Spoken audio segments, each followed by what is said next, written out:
ఏ విధంగా ప్రసాద్ గారు వచ్చి ఈ కార్యక్రమాల్లో పాల్గొన్నారు, జిల్లా యంత్రాంగం అంతా కలిసి వచ్చిందో, కలెక్టర్ గారికి వాళ్ళ సిబ్బంది అందరినీ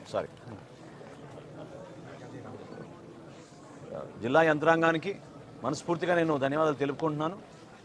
ఈ కార్యక్రమాల్లో పాల్గొనాల్సిన బాధ్యత మనకి ఎందుకు ఉందంటే, రైతు బజారుల్లో ఈ పంపిణీ చేస్తున్నప్పుడు మనందరం కూడా ప్రజాప్రతినిధులుగా ప్రజలకి అర్థమయ్యే విధంగా, తెలిసే విధంగా అందరూ కూడా ఈ సౌకర్యాన్ని ఉపయోగించుకునే విధంగా ముందుకు రావాలి.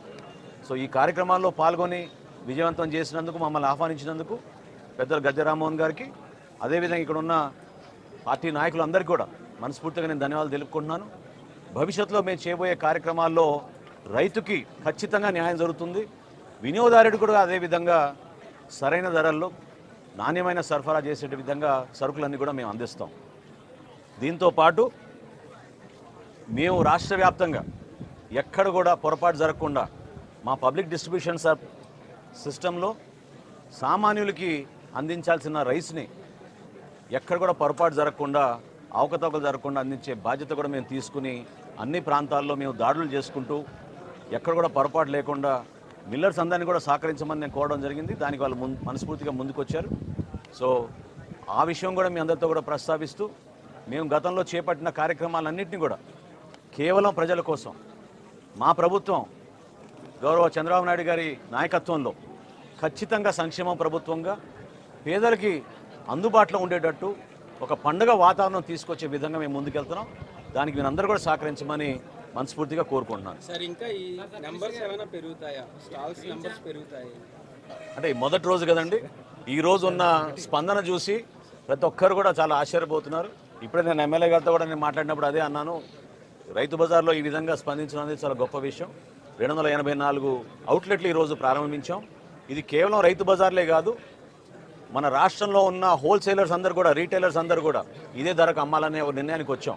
సో పెద్ద పెద్ద రీటైలర్స్, డీమార్ట్ కానీ, రిలయన్స్ కానీ, ఉషోదయ కానీ, ఇవన్నీ అవుతాయి ఉన్నాయో సూపర్ బజార్లు, వాటన్నింటిలో కూడా ఇదే ధరకి 160 రూపాయలకి కందిపప్పు సామాన్యులకు అందించే విధంగా చర్యలు తీసుకున్నాం. చర్చ జరిగింది, వాళ్ళు అంగీకారం వచ్చినాకనే మేము నిర్ణయం తీసుకుని ప్రకటించాం. ఏమండి,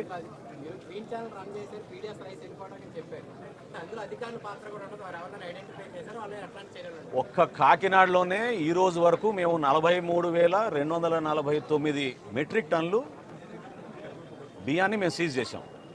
దానిపైన సమగ్రమైన ఎంక్వైరీ జరుగుతోంది.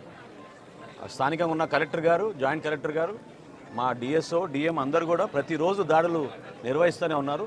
43,000 మెట్రిక్ టన్నులు ఒక కాకినాడలోనే దొరికిందంటే ఏ విధంగా రాష్ట్ర వ్యాప్తంగా వీళ్ళు గ్రీన్ ఛానల్ మెయింటైన్ చేసుకుని ముందుకెళ్లారో మీ అందరికీ తెలుసు. ఇందులో ఆశ్చర్యకరమైన విషయం ఏంటంటే, కొంతమంది ఐపీఎస్ అధికారులు, నాకున్న సమాచారం ఒక 5 ఐపీఎస్ అధికారులు కూడా దీంట్లో ఇన్వాల్వ్ అయ్యారు. సో ఖచ్చితంగా దీనిపైన సమగ్రమైన విచారణ జరిపిస్తాం. ఎవరైనా సరే దీనిపైన బాధ్యత తీసుకోవాల్సిన అవసరం ఉంటుంది. కాబట్టి నిజాయితీగా పనిచేసి పేదల కోసం అందించాల్సిన ధాన్యాన్ని, బియ్యాన్ని ఏ విధంగా వీళ్ళు కొల్లగొట్టారో దానిపైన ఖచ్చితంగా మేము యాక్షన్ తీసుకుంటాం.